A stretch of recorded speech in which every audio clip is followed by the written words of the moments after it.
டிசம்பரிலேயே போயிடுவோமா? கர்த்தர் உண்மையாகவே நல்லவர் இல்லையா?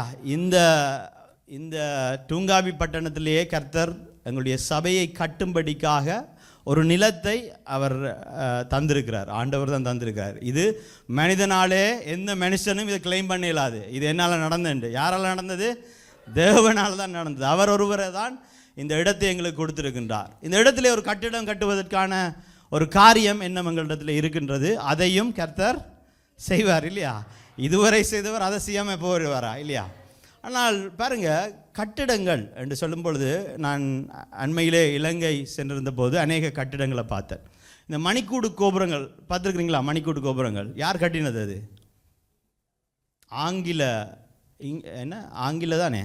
ஆங்கிலேயர் அவர்களுடைய ராஜ்யத்தில் இலங்கையில் நடக்கும்போது இந்த மணிக்கூடு கோபுரங்களை கட்டினார்கள். ஒல்லாந்தர்கள் சிலவற்றை கட்டினார்கள். என்னத்தை கட்டினாங்க தெரியுமா? பெரிய கோட்டைகளை கட்டினாங்க. யாழ்ப்பாணம் எல்லாம் போய் பார்த்தீங்கன்னா பெரிய பெரிய கோட்டைகள் இருக்குது. கோல்டில் ஒரு பெரிய கோட்டை இருக்குன்ற இந்த கோட்டைகளெல்லாம் யார்? ஒல்லாந்தருடைய ராஜ்யம் கட்டியது. இந்த மணிக்கூட்டு கோபுரங்கள் ஆங்கிலேய ராஜ்யங்கள் கட்டியது. ஒல்லாந்தர் ராஜ்யம் இப்போ இலங்கையில் இருக்கிறது என்று சொன்னால் இல்லை. ஆங்கில ராஜ்யம் இலங்கையில் இருக்கா? இல்லை. அந்த மணிக்கூட்டு கோபுரங்கள் இருக்கின்றது, அந்த கோட்டைகள் இருக்கின்றது. அவர்களுடைய ராஜ்யம் ஒன்றும் இல்லை. ஆனால் இயேசு கிறிஸ்து எந்த கட்டிடத்தையும் கட்டவில்லை. ஆனால் இயேசு கிறிஸ்துவுடைய ராஜ்யம் இந்த நாளில் உலகம் முழுவதுமாக பரவி இருக்கின்றது. அதுக்கு காரணம் என்ன? அவர் கட்டிடங்களை கட்ட வரவில்லை. அவர் மனிதர்களை கட்டும்படிக்காக, சீஷர்களை உருவாக்கும்படிக்காக, தலைவர்களை கட்டும்படிக்காக வந்தார். அதனால தான் அவருடைய ராஜ்யம் இன்றைய நாளில் உலகம் முழுவதுமாக பரவி இருக்கின்றது. ஆமாம், எங்களுக்கும் ஒரு கட்டிடம் தேவைதான். ஆனால் அந்த கட்டிடம் ஒரு கருவிதான். எப்படி தேவனுடைய ஊழியத்தில் இந்த ஸ்பீக்கர், இந்த மைக் இதெல்லாம் ஒரு கருவியாக இருக்கின்றதோ, அந்த கட்டிடமும் ஒரு வெறும் கருவியாகத்தான் இருக்கின்றது. ஒரு ஊழியத்துக்கு தேவைப்படுகிற கருவியே ஒழிய, ஆலயம் என்பது நாங்கள் தான் தேவனுடைய சரீரமாகிய ஆலயமாக இருக்கின்றோம். நாங்கள் ஒவ்வொருவரும் தேவனுடைய ராஜ்யத்திலே கட்டப்படுவதுதான் மிக முக்கியமான தேவனுடைய விருப்பமாக இருக்கின்றது. ஏன் நான் இன்றைய நாள் இதை சொல்லுகிறேன் என்று சொன்னால், எங்களுடைய தரிசனம் மாறக்கூடாது. ஆமாம், ஒரு நிலத்தை நாங்கள் சபைக்காக வேண்டி விட்டோம். அந்த நிலத்தில் நாங்கள் போய் ஒரு கட்டிடத்தை கட்டி அந்த கட்டிடத்துக்குள்ள போவது தான் எங்களுடைய நோக்கம் என்று நாங்கள் எங்களுடைய நோக்கத்தை மாற்றக்கூடாது. எங்களுடைய நோக்கம் என்னவா இருக்க வேணும்? எங்களுடைய நோக்கம் ஆவிக்குரிய ரீதியிலே வளர்ந்து அவர் எங்கள் மேலே வைத்திருக்கிற அழைப்பிலே நடக்கிறது தான் எங்களுடைய நோக்கம். எங்களுடைய இறுதி டெஸ்டினேஷன் அந்த இடத்துல போய் கட்டிடத்தை கட்டிட்டு அங்கே ஏசிக்குள்ள போய் இருக்கிறது எங்களுடைய டெஸ்டினேஷன் இல்லை. அந்த இடத்துல இருந்து எங்களுடைய அடுத்த சந்ததிகள், எங்களுடைய பிள்ளையின் பிள்ளைகள் உலகமெங்கும் போய் தேவனுக்காக ஊழியம் செய்வது தான் என்னது எங்களுடைய டெஸ்டினேஷனாக இருக்கணும். எங்களுக்காக ஒரு மாளிகையை தேவன் கட்டி கொண்டிருக்கின்றார். அது பரலோகத்திலே கட்டப்படுகின்றது. அது எங்களுக்காக கட்டப்படுகிற மாளிகை. ஏன் இதெல்லாம் முக்கியம் என்று சொன்னால், ஒரு கட்டிடம் எங்களுடைய சபைக்கு தேவைதான். அதை கட்டுவதற்கான காரியங்களை ஆண்டவர் சந்திப்பார் இல்லையா? அநேகர் யோசிச்சிருக்கலாம், கட்டிட பாஸ்டர் காணியை வேண்டிட்டு வந்து காசத்தான்னு சொல்ல போறாருன்னு அநேகர் யோசிச்சிருக்கலாம். பாருங்க, அநேகரை கொண்டாயிலும் கொஞ்சம் பேரை கொண்டாயிலும் ரட்சிக்க தேவனுக்கு தடை இல்லை. இவ்வளவு நாள் வரை நடத்தின தேவன் மனிதனாலே கூடாது, தேவனாலே கூடும். இந்த ஊழியத்தில் எங்களுடைய வாழ்க்கையில் நாங்கள் திரும்பி பார்த்தோம்னா ஒவ்வொரு காரியமும் தேவன் செய்து முடித்த காரியம். அவர் எந்த நேரத்தில் என்ன செய்ய வேண்டும் என்றது அவருக்கு தெரியும்.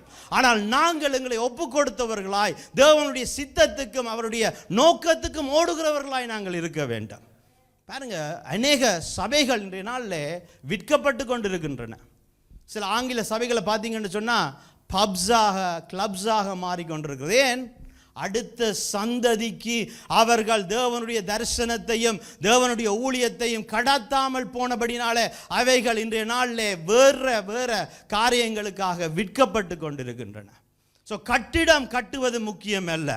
எங்களுக்கு தேவன் கொடுத்த அழைப்பு, தரிசனம், இந்த விசுவாசத்தை அடுத்த சந்ததிக்கு கடத்துவதுதான் முக்கியமாக இருக்கின்றது. நாங்கள் பார்ப்போம், மத்தேயு 28வது அதிகாரத்தில் 18, 19, 20வது வசனத்தை வாசிப்போம். அப்பொழுது இயேசு சமீபத்தில் வந்து அவர்களை நோக்கி, வானத்திலும் பூமியிலும் சகல அதிகாரமும் எனக்கு கொடுக்கப்பட்டிருக்கிறது.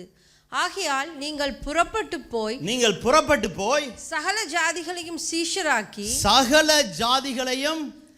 சீஷராக்கி பிதா குமாரன் பரிசுத்த ஆவியின் நாமத்திலே அவர்களுக்கு ஞானஸ்நானம் கொடுத்து நான் உங்களுக்கு கட்டளையிட்ட யாவையும் அவர்கள் கைக்கொள்ளும்படி அவர்களுக்கு உபதேசம் பண்ணுங்கள். இதோ உலகத்தின் முடிவு பரியந்தம் சகல நாட்களிலும் நான் உங்களுடனே கூட இருக்கிறேன் என்றார். ஆமென். அப்ப ஆண்டவர் எங்களுக்கு கொடுத்த முக்கியமான ஒரு கட்டளை என்ன என்று சொன்னால் சீஷர்களை உருவாக்குவது. இந்த சீஷர்களை உருவாக்குவது நிப்பாட்டப்பட்டு விட்டால் என்ன நடக்கும்? அடுத்த சந்ததி உருவாகாது. அடுத்த சந்ததி உருவாகாவிட்டால் தேவனுடைய ராஜ்யம் வளர முடியாமல் போய்விடும் இல்லையா? இந்த நாளிலும் அம்பாசிடர்ஸ் ஆஃப் கிரைஸ்ட் என்கின்ற இந்த சபையை தேவன் ஸ்தாபித்தார். எங்களுக்கு ஒரு பொறுப்பு இருக்கின்றது. அந்த பொறுப்பு என்ன? சீஷத்துவம் என்கின்ற ஒரு பொறுப்பை கொடுத்திருக்கின்றார். கட்டிடம், ஆமாம், அது அந்த சீஷத்துவம் செய்வதற்கு ஒரு கருவியாக அந்த கட்டிடத்தை கட்ட வேண்டுமே ஒழிய அந்த கட்டிடம் கட்டப்படுவதுதான் எங்களுடைய நோக்கம் அல்ல. எங்களுடைய நோக்கம் சீஷர்களை உருவாக்குவது, தேவனுடைய வசனத்தை மற்றவர்களுக்கு போதித்து தேவனுடைய ராஜ்யம் ஜனங்களோடாக விரிவடைய வேண்டும் என்பதுதான் தேவனுடைய நோக்கமாக இருக்கின்றது. நாங்கள் செய்ய வேண்டிய மிகப்பெரிய இன்வெஸ்ட்மெண்ட் என்னதுன்னு சொன்னால் அந்த காணியும் அந்த கட்டிடமும் அல்ல. நாங்கள் செய்கிற பெரிதான இன்வெஸ்ட்மெண்ட் என்னென்னு சொன்னால் நாங்கள் சீஷத்துவம், எங்களுடைய அடுத்த சந்ததி, அதற்கு அடுத்த சந்ததி, அவர்களை நாங்கள் உருவாக்குவது தான் நாங்கள் செய்ய போகின்ற பெரிதான ஒரு இன்வெஸ்ட்மெண்ட். ஏன்? நாளைய தினத்தில் அவர்கள் தான் கிறிஸ்துடைய ராஜ்யத்தை கட்டப்போகின்றார்கள். இந்த இடத்துல சபையிலே அநேக தேவைகள் இருக்கிறது இல்லையா? தேவைகள் என்று சொல்லும் பொழுது ஊழியங்களில் தேவைகள் இருக்கிறது. நாங்கள் பார்க்குறோம், இங்கே வர்ஷிப் செய்யும் பொழுது கிட்டார் அடிக்கணும், ட்ரம்ஸ் அடிக்கணும், இந்த காரியங்கள் செய்யணும். யாருக்காவது எப்போ தோன்றியிருக்கா, அட நமக்கு தான் வயசு போயிட்டுது, பரவாயில்ல நம்மளோட பிள்ளைகளுக்காவது படிப்பிப்போம், இதை யாருக்காவது தோன்றியிருக்கா? இல்லாட்டி நீங்கள் பாருங்கள், ஏன் அந்த அடுத்த சந்ததிக்கு இந்த காரியங்களை நாங்கள் கற்றுக் கொடுக்காமல் போனோம் என்று சொன்னால் அங்கே அந்த சபையை கட்டித்தான் என்ன பிரயோஜனம்ன்ற. இதில் சில தலைவர்களும் இதில் அடக்கம். பிள்ளைகளுக்கு என்ன படிப்பிக்கல, என்ன மியூசிக் படிப்பிக்கல. ஏன் அதை சொல்கிறேன்னு சொன்னால் முக்கியம். ஆமாம், இந்த கட்டிடம் என்பதை நாங்கள் நோக்கமாய் வைத்து ஓடக்கூடாது. அடுத்த சந்ததியை உருவாக்க வேண்டும் என்கின்ற நோக்கம் எங்களிடத்திலிருந்து களையக்கூடாது. ஏனென்றால் நான் அடிக்கடி சொல்லுகிற காரியம், இந்த சபையை ஆண்டவர் ஸ்தாபிக்கும் பொழுது எனக்கு கொடுத்த தரிசனம் 4 ஊழியக்காரர்களை உருவாக்க வேண்டும் என்று சொல்லி. அந்த 4 ஊழியக்காரர்களை உருவாக்க வேண்டும் என்று ஆரம்பித்த ஒரு வேத பாடம் தான் இன்றைய நாளில் சபையாக மாறியிருக்கிறது. ஏனென்றால் ஆண்டவருடைய தரிசனம் சீஷர்களை உருவாக்குவது. அந்த தரிசனங்களை நாங்கள் இழந்து விடக்கூடாது. ஸோ இன்றைய நாளில் நாங்கள் பார்க்க போகிற காரியம் சீஷத்துவம். எங்கள் எல்லோருக்கும் கொடுக்கப்பட்ட ஒரு கட்டளை. சில பேர் யோசிக்கிறீங்க, இது பாஸ்டருக்கு மட்டும், லீடர்ஸுக்கு மட்டும், ஊழியக்காரர்களுக்கு மட்டும் கொடுக்கப்பட்ட கட்டளை இல்லை. சீஷத்துவம் என்பது ஆண்டவர் எல்லோருக்கும் கொடுக்கப்பட்ட கட்டளையாக இருக்கின்றது. நாங்கள் எங்களுடைய வாழ்க்கையில் நாங்கள் என்ன ஆவிக்குரிய வளர்ச்சியில் இருக்கிறோமோ அந்த நாங்கள் கற்றுக்கொண்டதை இன்னொருவருக்கு கற்றுக் கொடுப்பது தான் சீஷத்துவமாக இருக்கின்றது. 2 தீமோத்தேயுல 2வது அதிகாரத்தில் 2வது வசனத்தை நாங்கள் திருப்பிக் கொள்வோம். 2 தீமோத்தேயு 2ஆம் அதிகாரம் 2வது வசனம். இதற்கு முதல் ஸ்லைடா. அநேக சாட்சிகளுக்கு முன்பாக நீ என்னிடத்தில் கேட்டவைகளை மற்றவர்களுக்கு போதிக்கத்தக்க உண்மையுள்ள மனுஷர்களிடத்தில் ஒப்புவி. இங்கே பவுல் என்கின்ற ஊழியக்காரர், அவர் தீமோத்தேயு என்கின்ற அவருடைய ஆவிக்குரிய மகன். சில இடங்களில் அவர் தீமோத்தேயுவை பற்றி சொல்லும் பொழுது என்னுடைய உத்தம விசுவாசத்திலே உத்தம குமாரன், எனக்கு பிரியமான குமாரன் என்று சொல்லுகிறார். அதனால் அது பவுலுடைய குமாரன் என்ற அர்த்தம் இல்லை, ஆவிக்குரிய குமாரனை குறித்து அங்கே அவருக்கு சொல்லுகிறார். அநேக சாட்சிகளுக்கு முன்பாக நீ என்னிடத்திலே கேட்டவைகளை மற்றவர்களுக்கு போதிக்கத்தக்க உண்மையுள்ள மனுஷரிடத்திலே ஒப்புவி என்று சொல்கிறார். அப்போ பவுல் இங்கே என்ன சொல்லுகிறார்? சீஷத்துவத்தின் முக்கியத்துவத்தை யாருக்கு சொல்லிக் கொடுக்கிறார்? அவர் சீஷத்துவம் செய்த அந்த தீமோத்தேயுக்கு சொல்லிக் கொடுக்கிறார். இந்த வசனத்தை நீங்கள் கூர்மையாக பார்த்தீங்கன்னு சொன்னால் இதில் 4 சந்ததிகள் இருக்கின்றது. தெரியுதா? 4 சந்ததி. முதலாவது யார்? பவுல், முதலாவது சந்ததி. 2வது சந்ததி பவுல் யாருக்கு சொல்கிறாரு? தீமேத்திக்கு சொல்லுகிறாரு. தீமேத்தியு அடுத்த சீஷன், பவுலுடைய சீஷன். பவுல் யாரு? இயேசு கிறிஸ்துவுடைய சீஷன். அப்போ பவுல் இயேசு கிறிஸ்துவுடைய சீஷன் சொல்லிக்கல, இயேசு கிறிஸ்துவோடு இருந்த சீஷன் இல்லை, பட் ஆண்டவர் இயேசு கிறிஸ்துவை பார்த்து அவருடைய போதனைகளிலே வளர்ந்தபடினாலே அப்படி சொன்னேன். அப்போ பவுலுக்கு அடுத்தபடியாக யார் இருக்கிறாரு? தீமேத்தியு. அப்போ ரெண்டு ஜெனரேஷன். மூன்றாவது யாரு? மற்றவர்களுக்கு போதிக்கத்தக்க உண்மையுள்ள மனுஷர்களிடத்திலே ஒப்புவி. அப்போ தீமேத்திக்கு சொல்கிறாரு, நீ உண்மையுள்ள, நான் உனக்கு சொல்லி தந்ததை நீ உண்மையுள்ள ஜனத்துக்கு ஒப்புவின்னு சொல்லுகிறாரு. அப்போ மூன்றாவது சந்ததி யாரு? உண்மையுள்ள ஜனம். அதோடு அவர் விட்டாரா? இல்லை, மற்றவர்களுக்கு போதிக்கத்தக்க உண்மையுள்ள ஜனம். இப்போ நாங்களும் யாருக்கு ஆண்டவருடைய சீஷத்துவத்தை நாங்கள் சொல்லி கொடுத்து அவர்களை கட்டணும் என்று சொன்னால், இன்னொரு ஆளுக்கு அவர்கள் சொல்லி கொடுக்கக்கூடியவர்கள். நான் வளர வேண்டும், நான் ஊழியம் செய்ய வேண்டும், நான் பெருமை அடைய வேண்டும் என்பவர்களுக்கு கொடுக்கப்படுகிறதல்ல தேவனுடைய ஊழியம். ஜனங்களை கட்டி, விசுவாசத்திலே கட்டி, தேவன் என்ன அழைப்பிலே மற்றவர்களை அழைக்கிறார்களோ அவர்களுடைய அழைப்பிலே அவர்களை உயர்வதை கண்டு பெருமைப்படுகிற, சந்தோஷப்படுகிறவர்களுக்கு தான், உண்மையுள்ள மனுஷர்களுக்கு தான் கொடுக்கப்படுகிறது ஊழியம். அப்போ இங்கே 4 ஜெனரேஷன் சொல்லப்படுகிறது. இது என்னது? இது சொல்லுவாங்க கம்பவுண்ட் இன்ட்ரெஸ்ட். கம்பவுண்ட் இன்ட்ரெஸ்ட் கேள்விப்பட்டிருக்கிறீங்களா? எங்களோட ஊரில் ஒரு கம்பவுண்ட் இன்ட்ரெஸ்ட் இருக்குது. வட்டிக்கு வட்டின்னு சொல்லி கடனுக்கு வட்டி. அந்த பக்கம் போக வேண்டாம். ஏன்? வட்டிக்கு வட்டி போனால் அது எங்கே போய் நிற்கும்? கடன் அழிவில் போய் நிற்கும். நான் சொல்கிற கம்பவுண்ட் இன்ட்ரெஸ்ட் நீங்கள் ஒரு $1000 இன்வெஸ்ட் பண்ணுறீங்கன்னு சொன்னால் அது முதல் மாதத்தில் அதுக்கு வட்டி வருதுன்னு சொன்னால் ஒரு $10 வட்டி வருதா? இப்போ ரெண்டாவது மாதம் என்னென்னா அந்த $1000 ப்ளஸ் அந்த $10 சேர்த்து அதுக்கு அடுத்த அதான் கம்பவுண்டிங் இன்ட்ரெஸ்ட் வங்கிகளிலே சொல்லுவார்கள். அப்போ இந்த கம்பவுண்டிங் இன்ட்ரெஸ்ட் என்ன செய்யும்? இது ப்ளஸ் தரன்னு பெருகி கொண்டே போகும் சாதாரண இன்ட்ரெஸ்ட்டை விட. அதை போல தான் ஆண்டவருடைய சிஷ்யத்துவம். நான் 2 பேருக்கு சிஷ்யத்துவம் செய்கிறேன். அந்த 2 பேர் என்ன 2 பேருக்கு செய்கிறார்கள், அவர்கள் என்ன 2 பேருக்கு செய்கிறார்கள். இங்கே 4 சந்ததியில் எத்தனை பேர் வருகுது? இப்போ 20க்கு மேலே வருகின்றது. அப்போ என்னது? ஆண்டவருடைய ராஜ்யம் பெருகி கொண்டு போகின்றது. அதற்கு நாங்கள் எல்லோருமே சிஷ்யத்துவத்தில் விருப்பம் உள்ளவர்களாக, அதுக்கு முக்கியத்துவம் கொடுக்கிறவர்களாக, அது தேவனினாலே கொடுக்கப்பட்ட கட்டளை என்று உணர்ந்தவர்களாக நாங்கள் இருக்க வேண்டியவர்களாக இருக்கின்றோம். அப்போ என்னது சிஷ்யத்துவம்? இதனால் நீங்கள் உங்களுடைய விசுவாச வாழ்க்கையில், உங்களோட விசுவாச வளர்ச்சியில் எந்த நிலையில் இருந்தாலும் கூட உங்களுக்கு என்று ஒரு சிஷ்யத்துவம் இருக்கத்தான் செய்கின்றது. இப்போ தான் நீங்கள் ஆண்டவரை பற்றி கேள்விப்பட்டு இந்த இடத்துல ஆண்டவருடைய நன்மைகளை புசித்து ஆண்டவர்களை வளர்ந்து கொண்டு வரீங்களா? பரவாயில்ல. உங்களுடைய நண்பருக்கு என்னுடைய வாழ்க்கையில் இப்படி நடந்தது, ஆண்டவர் இப்படி காரியங்களை செய்கிறார், ஆண்டவருடைய வேதம் என்னுடைய மனதை மாற்றுகின்றது, அதற்கு எனக்கு மனதிலே சமாதானம் தருகிறது என்று சொல்லி அவர் ஃப்ரெண்டோட தேவனுடைய நற்செய்தியை ஷேர் பண்ணுறது கூட என்னது? ஒரு சிஷ்யத்துவமாகத்தான் இருக்கின்றது. இதனால் ஒரு ஊழியம் செய்கிறோமா, அது சின்ன ஊழியம் பெரிய ஊழியம் என்று நாங்கள் மனிதர்கள் தான் நாங்கள் கணக்கு போடுகின்றோம். ஒரு கேமரா ஊழியம் செய்கிறாரா சசி என்ன செய்யணும்? அவர் செய்கிறத இன்னொரு ஆளுக்கு பழக்கணும் இல்லையா? நீங்கள் வெல்கமிங் செய்கிறீங்களா? வெல்கமிங் தானே, அது சின்ன ஊழியம், அவங்க பாடிக்கொண்டு திட்டுறாங்க, அவங்க பிரசங்கம் பண்ணுறாங்க. இல்லை, ஆண்டவர் உங்களுக்கு கொடுத்த அந்த காரியத்தை எப்படி பொறுப்பாக செய்ய வேண்டும் என்பதை இன்னொருவருக்கு ஏன்னா வெல்கமிங் ஒரு இம்பார்ட்டன்ட் ஊழியம் இல்லையா? ஜனங்கள் எத்தனையோ போராட்டங்கள் மத்தியில், எத்தனையோ இடுக்கண் மத்தியில் கவலையோடு ஆண்டவரை நோக்கி வருகின்றார்கள். அவர்களை வெல்கம் பண்ணும் பொழுது, அவருடைய தேவனுடைய அன்பு உங்களிடத்திலிருந்து வரும் பொழுது, அவர்களுடைய கவலைகள் கஷ்டங்கள் மறந்து இந்த இடத்துல வரும் பொழுது தேவனால் ஒரு சமாதானம் உண்டாகும் என்றதற்கு முதலாவது ஆளாக நீங்கள் நிற்கிறீங்க அதில் இல்லையா? அப்போ ஒவ்வொரு காரியம் எங்களுக்கு என்ன சொல்லி கொடுக்கப்படுகிறதோ அதை இன்னொருவருக்கு சொல்லுவது தான் இங்கே சீஷத்துவமாக இருக்கின்றது.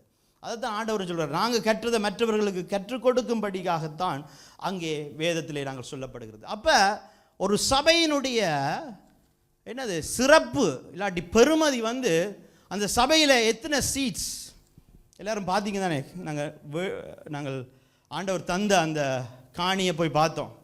நானும் பார்க்கும்பொழுது எத்தனை சீட்ஸில் கட்ட போகிறோம், எவ்வளவு ஜனங்கள் வர போகிறாங்க, எவ்வளோ பெரிய மேடை போட போகிறோம், அதில் எத்தனை ஜனங்கள் அங்கே உட்காருகிறார்கள் என்பது முக்கியமல்ல, எத்தனை ஜனங்கள் அந்த இடத்திலே ஆயத்தம் பண்ணப்பட்டு தேவனுக்கு ஊழியம் செய்யும்படிக்காக அனுப்பப்பட போகிறார்கள் என்பதுதான் ஒரு சபையினுடைய பெருமதி, ஒரு ஊழியத்தினுடைய பெருமதியாக இருக்கின்றது. அப்போ எங்களுக்கு அது செய்யணும் என்று சொன்னால் அதுக்கு சீஷத்துவம் தேவை. அந்த சீஷத்துவம் என்ன? தலைவர்களோடு போதகர்களோடு முடிவது அல்ல. எங்களுடைய சபையில் வருகிற ஒவ்வொருவர் மேலும் இருக்கின்ற ஒரு பாரமாக அது மாற வேண்டும். 2 தீமோத்தேயு 4வது அதிகாரத்தில் 5வது 6வது 7வது வசனங்களை மட்டும் வாசிப்போம். 2 தீமோத்தேயு. நீயோ எல்லாவற்றிலும் மனத்தெளிவுள்ளவனாயிரு, தீங்கு அனுபவி, சுவிசேஷகனுடைய வேலையை செய், உன் ஊழியத்தை நிறைவேற்று. ஏனென்றால் நான் இப்பொழுதே பானபலியாக வார்க்கப்பட்டு போகிறேன், நான் தேகத்தை விட்டு பிரியும் காலம் வந்தது. இங்கே திரும்பவும் பவுல் தீமோத்தேயுக்கு எழுதுகிற நிருபம், ஒரு கடிதம் தான் இது. இங்கே திரும்பவும் அவர் ஒரு கடிதத்திலே தீமோத்தேயுவுக்கு, அவருடைய சீஷன், அவருடைய ஆவிக்குரிய மகனாகிய தீமோத்தேயுக்கு எழுதுகின்றார். நீயோ எல்லாவற்றிலும் மன தெளிவுள்ளவனாயிரு, தீங்கு அனுபவி. அவனுக்கு சில ஆலோசனைகளை சொல்லுகின்றார். அந்த ஆலோசனைகளை சொல்லி வேலையை செய். என்ன வேலையை செய்யட்டாம்? சுவிசேஷனுடைய வேலையை செய், உன் ஊழியத்தை நிறைவேற்று என்று சொல்லி சில காரியங்களை போதிக்கின்றார். போதித்து சொல்றார், என்னுடைய காலம் முடிவுக்கு வரப்போகின்றது, என்னுடைய தேகத்தை விட்டு நான் பிரிகிற காலம், அதாவது மரணத்தை தழுவிக்கொள்ளுகிற காலம் வந்து விட்டது என்பதை அவர் சொல்லுகின்றார். அப்போ என்னது? பவுல் அவருடைய ஊழிய போராட்டத்தை போராடி முடிக்கின்ற தருவாயிலே தன்னுடைய சீஷனுக்கு அவர் சொல்லுகிற காரியமாக இது இருக்கின்றது. 7வது வசனத்தை நாங்கள் வாசிப்போம். நல்ல போராட்டத்தை போராடினேன், ஓட்டத்தை முடித்தேன். நல்ல போராட்டத்தை போராடினேன் என்று பவுல் சொல்லுகிறார். ஓட்டத்தை முடித்தேன், விசுவாசத்தை காத்து கொண்டேன். இந்த வசனத்தை நீங்கள் படிக்கும் பொழுது என்ன ஒரு பிம்பம் உங்களுடைய எண்ணத்தில் வருகின்றது? நல்ல போராட்டத்தை போராடினேன், நல்ல ஓட்டத்தை ஓடினேன். பவுல் முடிக்க போறாரு, பவுல் ஆண்டவர் எடுத்துக்கொள்ள போகின்றாரு. இந்த இறுதி நேரத்தில் அவர் சொல்லுகிறார், நல்ல போராட்டம், நல்ல ஓட்டத்தை ஓடி முடித்தேன், விசுவாசத்தை காத்து கொண்டேன். எங்களுடைய அநேகருடைய எண்ணங்களில் வருவது, பவுல் ஓடுகின்றார், அங்கே முன்னுக்கு அந்த ரிபன் வச்சிருக்கிறாங்க, பவுல் ஓடி விசுவாசத்தை காத்து கொண்டேன், ஓடினேன் என்று சொல்லிக்கொண்டு அதை அப்படித்தானே நாங்கள் எங்களுடைய எண்ணத்தில் வருகிறது இல்லையா? நல்ல ஓட்டம். எங்களுடைய வாழ்க்கையிலே நாங்கள் உடனே யோசிக்கிறது, நானும் அப்படித்தான் விசுவாசத்தை காத்துக்கொண்டு ஆண்டவர் எனக்கு தந்த ஊழியத்தை செய்து முடிக்க வேண்டும், முடிச்சுட்டு நான் சொல்லணும், ஆண்டவரை நான் செய்து முடித்தேன் என்று சொல்லி. ஆனால் பவுல் இந்த இடத்துல அதை செய்யவில்லை. பவுல் ஓடுகின்றார். இப்போ ஓடி அவர் முடிவை நோக்கி ஓடவில்லை, மாறாக அவர் என்ன செய்கிறார்? தன்னுடைய கையில் இருக்கிற ஒரு பேட்டன் என்று சொன்னால் என்ன சொல்லுவாங்க? தடி. Relay race பார்த்துருக்குறீங்களா? ரீலே ரேஸில் என்ன நடக்கும்? ஒருவர் ஓடுவார், இந்த பேட்டனை மெட்டவர் பார்த்து கொண்டிருப்பார், மெட்டவருக்கு கொடுப்பார், கொடுத்து விட்டு என்ன இங்கேருந்து அவரை என்கரேஜ் பண்ணுவார், அவர் ஓட சொல்லி. பாருங்க, பவுலுடைய சீஷன் தீமோத்தேயு, பவுலுடைய விசுவாச ஓட்டம் முடிவடைகின்றது. பவுல் இப்போ சொல்லுகிறாரு, நல்ல சுவிசேஷ ஊழியத்தை நீ செய், வேலையை விட்டு விடாதே, ஊழியத்தை நிறைவேற்று, தீங்கு அனுபவி என்று சொல்லி அவர் என்ன செய்கிறாரு? அவருக்கு கொடுத்த தரிசனத்தை, அவருக்கு கொடுத்த அழைப்பை, தான் எப்படி தேவனுடைய ஓட்டத்தை நல்ல விதமாக விசுவாசத்தை காத்துக்கொண்டு ஓடினாரோ அதை நீ செய் என்று சொல்லிக்கொண்டு அங்கே தீமோத்தேயுக்கு அதை கடத்தி விடுகின்றார். ஒரு நல்ல கிறிஸ்தவன் என்ன செய்கிறான் என்று சொன்னால், அவனுக்கு கொடுக்கப்பட்ட தரிசனம், அவனுக்கு கொடுக்கப்பட்ட அழைப்பு, தேவன் அவனை எதற்காக அழைத்தாரோ அதை அவன் அடுத்த சந்ததிக்கு கடத்திட்டு போகின்றான். பாருங்க, கடத்தி விட்டு போகாவிட்டால் எங்களோடு கல்லறைக்கு தேவன் கொடுத்த தரிசனமும் அழைப்பும் சென்றுவிடும். உண்மையா இல்லையா? யோசிச்சு பாருங்க, நாங்கள் ஒவ்வொருவரும் தேவனுக்காக எவ்வளவு பிரயாசப்பட்டு ஊழியம் செய்கிறோம். உண்மையாக இருக்க வேண்டும் என்று, உத்தமமாக இருக்க வேண்டும் என்று சொல்லி இங்கே நாங்கள் வேலைக்கு செல்லுகிறோம், அதையும் தாண்டி தேவனுக்கு நேரத்தை கொடுத்து எப்படியாவது ஒரு ஊழியத்தை செய்து ஆண்டவருக்கு ஒரு காரியத்தை செய்யணும் என்று செய்கின்றோம். இந்த தரிசனம், நாங்கள் செய்கிற வேலைகள், இதெல்லாம் எங்களோடு கல்லறை செல்லுவது ஆண்டவருடைய பிரியம் நினைக்கிறீங்களா? ஆண்டவருடைய விருப்பம் நினைக்கிறீங்களா? இல்லை. ஆண்டவருடைய விருப்பம், அவர் கொடுத்த அந்த தரிசனம், அவர் கொடுத்த அந்த அழைப்பு அங்கே சந்ததிகள் கடந்து போக வேண்டும். மோசேக்கு ஒரு அழைப்பு இருந்தது, கானான் தேசத்துக்கு இஸ்ரவேல் ஜனத்தை கொண்டு செல்லும்படிக்காக. ஆனால் மோசே கானான் தேசத்துக்கு கடந்து செல்லவில்லை. யார் கடந்து சென்றார்? யோசுவா கடந்து சென்றார். யோசுவா யாரு? மோசேயினுடைய சீஷன். தாவீதுக்கு ஒரு ஆசை இருந்தது, ஒரு திட்டம் இருந்தது, தேவனுக்காக ஒரு ஆலயம் கட்ட வேண்டும் என்று சொல்லி. ஆனால் யார் கட்டி முடித்தது? சாலமோன். தாவீது அள்ளி கொடுத்தான், டன் டன் கணக்கா வெள்ளியும் பொன்னும் கொடுத்தான். ஆனால் அங்கே சாலமோன் கட்டி முடித்தான். சாலமோன் கட்டி முடிக்கல, தாவீது சந்தோஷப்பட்டிருப்பானா இல்லையா? யோசுவா செய்து முடிக்கும் பொழுது அங்கே மோசே சந்தோஷப்பட்டிருப்பானா இல்லையா? விசுவாசத்தை தொடக்கிறவரும் முடிக்கிறவரும் அவர். அவர் எங்களுடைய வாழ்க்கையில் ஒரு காரியத்தை ஓடி முடிக்கும் பொழுது நாங்கள் எங்களுக்கு கொடுத்த தரிசனத்தையும் எங்களுக்கு கொடுத்த அழைப்பையும் இன்னொரு சந்ததிக்கு கடத்தி செல்ல வேண்டியவர்களாக நாங்கள் இருக்கின்றோம். அதான் பிரியமுள்ள குமாரனாகிய தீமோத்தேயுவுக்கு என்று சொல்லி பவுல் சொல்லுகிறார். 2 தீமோத்தேயு 1:2. முதலாவது தீமோத்தேயு 1:2 பார்த்தீங்கன்னா, விசுவாசத்தில் உத்தம குமாரனாகிய என்னது தீமோத்தேயுவுக்கு என்று சொல்லுகிறார். பாருங்க, எங்களுடைய இருதயத்தில் நாங்கள் எப்பொழுதும் எங்களுக்கு தேவன் கொடுத்த அந்த பாரம், எங்களுக்கு கொடுத்த அந்த தரிசனம், அழைப்பை இன்னொரு ஜனத்துக்கு உருவாக்கும்படிக்காக சீஷத்துவத்தில் நாங்கள் ஈடுபட வேண்டியவர்களாக இருக்கிறோம். இங்கே இருக்கிற எல்லாருக்கும் தான் இது பொருந்தும். நாங்கள் சில பேர் சிலரை புறக்கணிக்கின்றோம், சிலரை என்ன சொல்கிறது, சிலரோடு பழகுவதில்லை. இதெல்லாம் எங்களுடைய வாழ்க்கையில் ஒரு தடையை கொண்டு வருகின்றது, சீஷத்துவத்துக்கான ஒரு தடையை கொண்டு வருகிறது. பாருங்க, ஈவன் சின்ன பிள்ளைகள் கூட, இப்போ எங்களோட சபையில் இருக்கிற சின்ன பிள்ளைகள சில பேர்களை சொல்லுங்க பாப்போம். சத்தமாக சொல்லுங்க. ஜோஷுவா. கன பேருக்கு பேரே தெரியாது. இப்போ நான் சொல்கிறேன், இப்போ இந்த நம்மளோட ரித்திக் இருக்கிறான்ல, நம்மளோட பரத் இருக்கிறான்ல, ஐயோ பரத்லாம் சின்னன்ல வா ஓடி திரிவான், சுழண்டு கொண்டு திரிவான். ரித்திக் இப்போ ஜோஷுவா இருக்கிற மாதிரி ரித்திக் இருந்தான் இல்லையா? அருண் எல்லாம் இப்போ மசில் 6 பேக் ஒன்று திரிகிறான். அப்போ குண்டு தளதலாண்டு வருவான். ஏன்னா இதை சொல்கிறேன்டா, அந்த சின்ன வயசுலேயே அவர்களோடு நாங்கள் பழகி, அவர்களோடு நாங்கள் பரிச்சயமாகி, அவர்களோடு எங்களுக்கு ஒரு உறவு இல்லாவிட்டால் திடீரென்று பாருங்க இப்படி நிற்பாங்க. எப்படி குயிக்காக வளர்ந்தாங்க பாருங்க.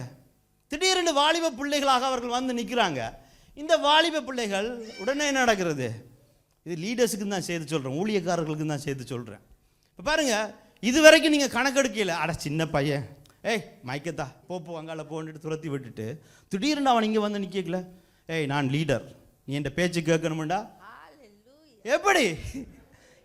எது சீஷத்துவம்? சின்ன வயசுல இருந்தே பாருங்க. அப்போ அங்கே பார்க்கிறோம், யாருக்கு? சாமுவேலுக்கு 8 வயசுல என்ன நடக்குது? ஏலி சொல்லி கொடுக்குறான் தேவனுடைய சத்தத்தை கேட்கும்படிக்காக. அப்போ சிறு வயசுல இருந்து, அப்போ சீஷத்துவம் என்பது நாங்கள் என்னது ஒரு இன்வெஸ்ட்மெண்ட் பண்ணுறோம். என்னத்தை இன்வெஸ்ட் பண்ணுறோம்? தேவன் எங்களுக்கு கொடுத்த அந்த அழைப்பை, அந்த தரிசனத்தை, இந்த சபைக்கு மேலே வைத்திருக்கிற தரிசனத்தை அவர்கள் மேலே இன்வெஸ்ட் பண்ணுறோம். ஏனென்றால் நாங்கள் 100 வருஷம் இருக்க போறது இல்லை, ஆனால் அவர்கள் அடுத்த சந்ததிக்கு கடந்து செல்வார்கள். அவர்களுடைய பிள்ளைகள் அதுக்கு அடுத்த சந்ததிக்கு கடந்து செல்வார்கள். நாங்கள் இப்போ இன்வெஸ்ட் பண்ணாட்டி, இப்போ அவர்களுக்கு சீஷத்துவம் செய்யாவிட்டால், எங்களுடைய சபையின் தரிசனம், ஆண்டவர்களுக்கு கொடுத்ததான அழைப்புகள் எல்லாம் எங்களோடு கல்லறை சென்று விடும். அங்கே எலியா என்கின்ற பெரிதான ஒரு தீர்க்கதரிசி, எல்லாருக்குமே தெரியும் தான் எலியா. எலியா ஜெபிச்சா அக்கினி வரும். எங்கிருந்து வரும்? வானத்திலிருந்து வரும். மழை வரும். எலியா ஜெபிச்சா மழையே வரும். அவ்வளோ பெரிய தீர்க்கதரிசி. ஆனால் யெசபேல் ஒரு வார்த்தை சொல்லி போட்டா, உண்ட பிராணனா வேண்டுறன் என்று சொல்லி. இப்போ எலியா என்ன செய்தார்? கீழே போய் சூறைச்செடிக்கு கீழே போயிருந்தோன்னு சொல்கிறாரு, ஆண்டவரே இந்த பிராணனை எடுத்து விடும். வாசிப்போம் நாங்கள் அதை. 1 ராஜாக்கள் 19வது அதிகாரத்தில் 4வது வசனம். அவன் வனாந்திரத்தில் ஒரு நாள் பிரயாணம் போய் ஒரு சூறைச்செடியின் கீழ் உட்கார்ந்து தான் சாக வேண்டும் என்று கோரி, போதும் கர்த்தாவே, என் ஆத்துமாவை எடுத்துக்கொள்ளும், நான் என் பிதாக்களை பார்க்கிலும் நல்லவன் அல்ல. அவ்வளவு பெரிய ஊழியம் செய்தவன், அவ்வளவு பெரிய தரிசனம் கொண்டவன், வல்லமை உள்ள ஊழியக்காரன், அவன் சொல்லுகிறான் மரித்து போக போகிறேன் என்று சொல்லி. ஆனால் ஆண்டவர் நினைத்திருந்தால் அவனை அந்த இடத்திலேயே எடுத்திருக்கலாம். எலியா மரிக்கவில்லை, எலியா எடுத்துக்கொள்ளப்பட்டான் இல்லையா? ஈனோக்கை போல எலியா எடுத்துக்கொள்ளப்பட்டான். ஆண்டவர் நினைத்திருந்தால் அந்த நேரத்தில் அந்த நிமிடத்திலேயே எலியா போதும், நீ எனக்காண்டி வெள்ளமையான காரியங்கள் செய்தால் நீ வா என்று சொல்லி எடுத்திருக்கலாம். ஆனால் எலியாவை ஆண்டவர் என்ன செய்தாராம்? 5வது வசனத்தை வாசிப்போம். ஒரு சூறைச்செடியின் கீழ் நித்திரை படுத்துக்கொண்டு நித்திரை பண்ணினான். அப்பொழுது ஒரு தூதன் அவனை ஆண்டவர் ஒரு தூதனை அனுப்பி அவனை தட்டி எழுப்பி அவனுக்கு போஜனம் பண்ணும்படிக்காக ஒரு அடையை கொடுத்து ஆண்டவர் சொல்கிறார் வா என்று சொல்லி அவன் வந்து ஒரு கெபியின் வாசல்லே காத்திருக்கின்றான். அந்த மேலையிலே அவன் காத்திருக்கும் பொழுது அங்கே பூமி அதிர்ச்சி வருது, பெருங்காற்று வருது, எல்லாம் வருது. அதில் எல்லாம் தேவனுடைய சத்தம் இல்லை. மெல்லிய காற்றிலே மெல்லிய ஓசையாக தேவன் அவனோடு பேசுகிறார். அந்த காரியத்தில் என்ன தேவன் பேசினார் என்று நாங்கள் பார்த்தோம் என்றால் 16வது வசனத்தை வாசிப்போம். பின்பு நிம்சியின் குமாரனாகிய யெகூவை இஸ்ரவேலின் மேல் ராஜாவாக அபிஷேகம் பண்ணி ஆப்பல் மேகோலா ஊரானான சாப்பாத்தின் குமாரனாகிய எலிசாவை உன் ஸ்தானத்திலே தீர்க்கதரிசியாக அபிஷேகம் பண்ணு. ஆண்டவர் எலியாவை கொண்டு அவன் ஆண்டவரே என்னுடைய பிராணனை எடுத்துக்கொள்ளும் என்று சொன்ன பின்பாக செய்த காரியம் என்னன்னு சொன்னான், நீ போய் சாப்பாத்தின் குமாரனாகிய எலிசாவை உன் ஸ்தானத்திலே அபிஷேகம் பண்ணு. அதாவது உனக்கு பதிலாக அவன் இருக்கும்படிக்காக உன்னுடைய சீஷியனாக உனக்கு அடுத்தபடியாக அவனை உருவாக்கு என்று சொல்லி அபிஷேகம் பண்ணினார். அபிஷேகம் பண்ணி என்ன நடக்கிறது? எலிசா அவனோடே போகின்றான். அவன் போகிற இடமெல்லாம் போகின்றான். அவன் விரவனாலும் போகின்றான். அப்படி போகும் பொழுது ஒரு இடத்துல ஆண்டவர் எலியாவை எடுத்துக்கொள்ளுகின்றார். எடுத்துக்கொள்ளும் போது என்ன நடக்கிறது? எலியாவுக்கு கிடைத்ததுக்கு பதிலாக இரட்டைத்தனியான அபிஷேகம் கிடைத்தது என்பதை பார்க்கிறோம். ஆண்டவர் நினைத்திருந்தார்னா எலியாவை அப்பவே எடுத்திருக்கலாம். ஆனால் எலியாவுக்கு ஆண்டவர் கொடுத்த தரிசனம், எலியாவுக்கு ஆண்டவர் கொடுத்த வல்லமை, அழைப்புகள் எலியாவோடு கல்லறை சென்று விடக் கூடாது என்பதற்காக அங்கே எலிசா மீது உன் ஸ்தானத்தில் இன்னொருவனை உருவாக்கு என்று சொல்லி அங்கு அந்த தீர்க்கதரிசி மேலே இரட்டைத்தனியான அபிஷேகத்தை கொடுத்தார். எங்களுக்கு ஆண்டவர் அழைப்பை கொடுத்திருக்கார், தரிசனத்தை கொடுத்திருக்கார். எங்களை கொண்டு வல்லமையான காரியங்களை செய்கின்றார். விசுவாசிக்கிறீங்களா? இந்த சபையில இருக்கிற ஊழியக்காரர்களை கொண்டு ஆண்டவர் வல்லமையான காரியங்களை செய்வார். ஆனால் அதிலும் விட விசேஷமான காரியம் என்ன தெரியுமா? நான் 8 அடி பாஞ்சா என்னுடைய பிள்ளை, என்னுடைய ஆவிக்குரிய பிள்ளை 16 அடி பாயும். ஏனென்றால் இரட்டைத்தனியான அபிஷேகம். நான் என்னுடைய அழைப்பையும் தரிசனத்தையும் நான் கல்லறைக்கு எடுத்துக்கொள்வது என்னுடைய விருப்பம் இல்லை. நான் அதை அடுத்த சந்ததிக்கு நான் கடத்தி செல்ல வேண்டும். எவ்வளவு முக்கியத்துவம் பாருங்க. அப்பதான் ஆண்டவருடைய ராஜ்யம் விரிவடைகின்றது. ஒரு சபையை கட்டுகிறோம், இமேஜின் பண்ணி பாருங்க. நாங்கள் இப்போ வேண்டின அந்த காணியில் ஒரு சபை கட்டப்படுகிறது. உங்களோட விருப்பத்துக்கு இமேஜின் பண்ணி பாருங்க. உங்களோட பிம்பத்தில் கட்டப்படுகிறதா? இப்போ முடிகிற தருவாயில் வந்துட்டு இப்போ என்ன செய்யணும்? கூரை போடணுமா இல்லையா? கூரை போட்டால் தான் கட்டிட முடியும்.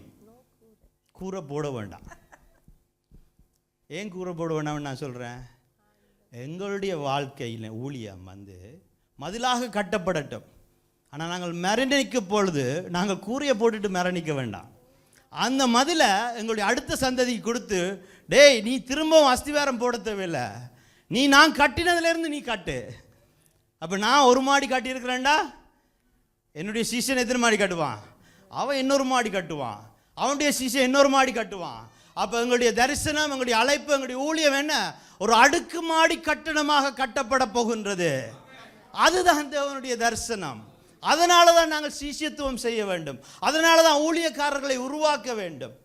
பாருங்க, அதற்காகத்தான் ஆண்டவர் எங்களுக்கு அந்த கருவி என்கின்ற ஒரு நிலத்தை தந்திருக்கின்றார். அந்த இடத்துல ஒரு கட்டிடத்தையும் தருவார். ஆனால் அந்த இடத்துல ஜனங்கள் உருவாக்கப்பட வேண்டும், ஊழியக்காரர்கள் உருவாக்கப்பட வேண்டும். உத்தமமாய் அடுத்த சந்ததியின் மேல் அக்கறை கொண்ட ஊழியக்காரர்கள் உருவாக்கப்பட வேண்டும்.